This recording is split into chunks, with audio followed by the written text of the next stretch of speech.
নমস্কার, আমি ডাক্তার অম্বর কোনার, MD physical medicine and rehabilitation. আজকে আমরা বেশ কিছু ভিডিওর মাধ্যমে আপনাদেরকে বলবো যে কোন কোন এক্সারসাইজ নর্মালি করা উচিত। আসলে জানেন কি, এক্সারসাইজটা হলো অনেকটা ওষুধের মতো। যদি প্রয়োজন মতো না হয় তাহলে তার কাজ হয় না। যদি অপ্রয়োজনীয় কিছু এক্সারসাইজ করা হয় তাতে কিন্তু সাইড এফেক্টও হতে পারে। কাজেই সব রকম এক্সারসাইজ সব ধরনের রোগীরা যে করতে পারবেন তা কিন্তু একদম নয়। আপনার ফিজিক্যাল মেডিসিনের ডাক্তারবাবু যেরকম এক্সারসাইজ আপনাকে প্রেসক্রাইব করছেন অথবা আপনার ফিজিওথেরাপিস্ট যেরকম আপনাকে এক্সারসাইজ দেখাচ্ছেন, কেবলমাত্র সেইগুলোই আপনি নির্দ্বিধায় করতে পারেন।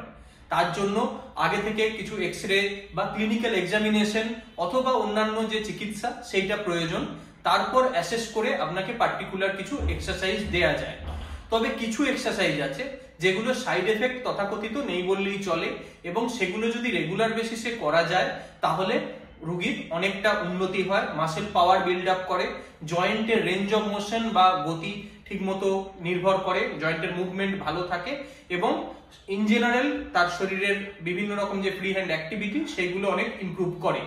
তো সেই ধরনের কিছু এক্সারসাইজ যেগুলো তথাকথিত ভাবে নর্মালি করা যায়, যে কোনো রকম বড় ক্ষতির সম্ভাবনা থাকে না, সেই এক্সারসাইজ আমরা কিছু জায়গা স্পেসিফিক ভাবে বা রোগ স্পেসিফিক ভাবে আমি দেখাবো। সেই জিনিসগুলো ফলো করার চেষ্টা করবেন। নমস্কার।